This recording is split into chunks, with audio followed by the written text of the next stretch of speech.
Am I a hot girl? That is, in my opinion, quite debatable, especially since we went from body neutrality to heroin chic within like 1 year. We let body neutrality have its 1 year in the spotlight, and then we decided that's enough, pack it up. Anyway, being a hot girl is a state of mind, that's what I say to comfort myself. But regardless, hot girls are reading translated fiction.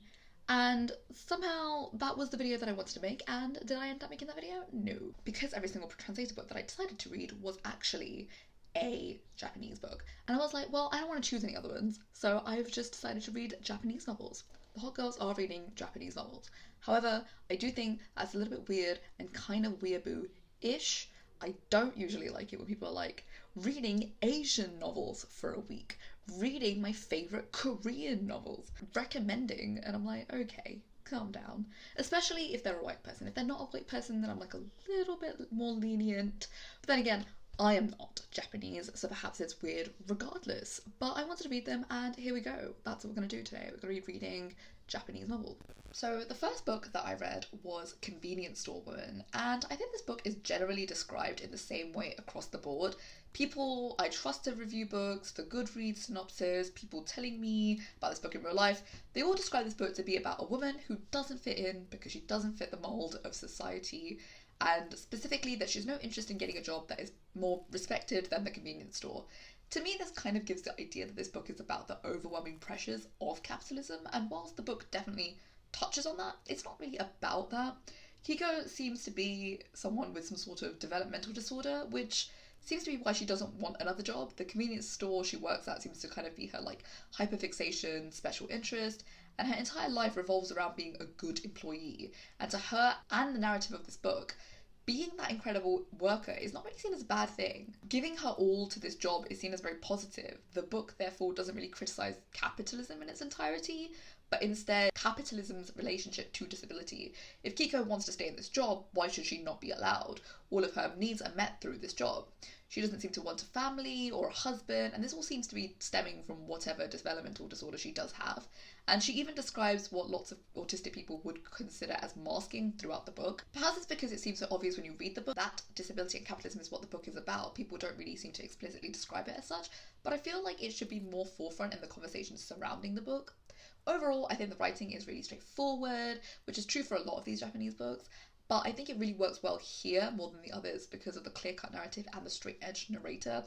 Plus, the book is really easy to fly through because of how well it's paced. So in general, I really enjoyed reading this one, and I finally got round to it after like 3 years, and I highly recommend reading this, even though I'm probably too late and you've already read it, considering this book has been really popular for about 2 years now. The second book that I read was Sweet Bean Paste, and this follows an age gap friendship between an old disabled woman, an ex-convict who runs a dorayaki shop, and a schoolgirl who is a customer at the store. The story is about the old woman coming to work at the shop and making the sweet bean paste for the dorayaki, and she's so good at it that the shop becomes really popular because of how amazing her sweet bean paste is.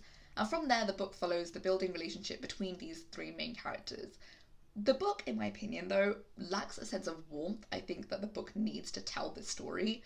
I'm not super quick to judge because I think this could be an issue with just general translation, and perhaps because it's a bit of a less known book. And I think that's because I really don't think you can get exactly the vibe that you're meant to, like from the original book to the translated version. Whenever I think of translated fiction, I think of sort of this idea that what you've written is exactly what you mean.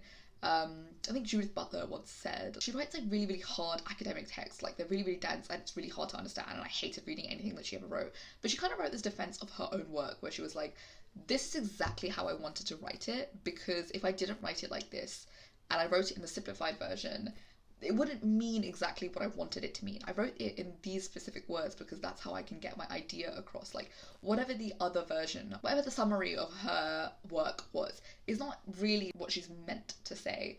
And I'm like, part of that is a little bit convoluted. I do think you can simplify your ideas, but I think it's a very interesting way of looking at translated fiction, of this idea of like, there is an original way of looking at it, and there's a different way of looking at it, but it's not going to mean exactly the same thing. I think you can see it with things like K-dramas, when you can see like the way that Netflix translates K-drama versus like if you watch it on like some sketchy website online. They might be different ways. Lots of people who are Korean kind of say, with K-dramas specifically, that a lot of them are much more simplified and kind of like straight to the point, whereas there's much more feeling that is kind of being missed out from the translation that would be in a sort of like translation by an actual Korean person that's sort of just putting it up online. So that could be an issue, I think, when it comes to translated novels, especially I think Japanese novels have this issue where people very straightforward with their translations, and I'm like, I don't know, is it meant to be this straightforward, or is that just because they're using words that aren't the same? Like if you use the word said or if you use the word voiced, it means the same thing, but voiced specifically has a bit more intention to it than perhaps said does. So you have changed what it means there, even though they basically mean the same thing. But yeah, so the book explores also the history of the treatment of people with leprosy in Japan, and I think this is where the lack of warmth is really shown. It feels like you're being told the history through facts instead of being told and shown through the characters. It's meant to be really heartfelt and important, yet it misses the mark a little because it's a little too straightforward. It feels like the type of anecdote you'd see in a news article about leprosy to kind of incite sympathy, instead of the type of built-up emotion that I would expect, or anyone should expect, from a novel. And that kind of loses you with like emoting and actually understanding each character in the novel. The third book that I read was called The Hole, and I listened to a podcast where I got recommended this, and it was not really what I expected when I actually ended up reading it. It's really short, so I think it's more of a novella, I guess. And I thought it was about a woman who falls in a hole. And while this does happen, I thought the majority of this book would be spent in the hole over the course of a few hours, kind of ruminating about life and society as she's trapped in the hole. But it's not. It's actually a very unsettling book about a couple that moves to the countryside. And this novel actually delves into sort of the cyclical nature of life, especially for women.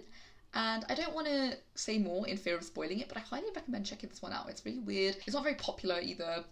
So if you've not read this, I would recommend checking it out, especially if you like Japanese fiction. So the next book that I read was Goodbye Tsugumi. I think that's how you say that one. And I read this because I've been wanting to read something by Banana Yoshimoto, and the only one that I seem to actually vaguely find appealing was this one. I did not really want to read Kitchen. I don't know why, but it didn't seem like it was for me. So this book is about a girl who lives with her mum at her uncle's seaside inn. So therefore she also lives with her cousin Tsugumi, who is very sick and frail and has been her whole life. But because of this, she becomes kind of spoiled, leading her to become a kind of a horrible and troublesome person to be around. The story itself follows the cousins' relationship during their last summer at the inn as it's being sold soon. And I saw someone say, after reading this, that Banana Yoshimoto is just Japanese John Green, and that is kind of funny and valid, but at the end of the day, I actually really liked this book, and I also like John Green. I'm, sticking with him, even as the tide turns in his favour or against his favour every, couple years. He writes for 15-year-olds, give the man a break. And most importantly, I think this book really showed me that translated fiction can be really good, and that translation is really important, and having a book be translated by a really good translator is much more important than just the idea of having a translation.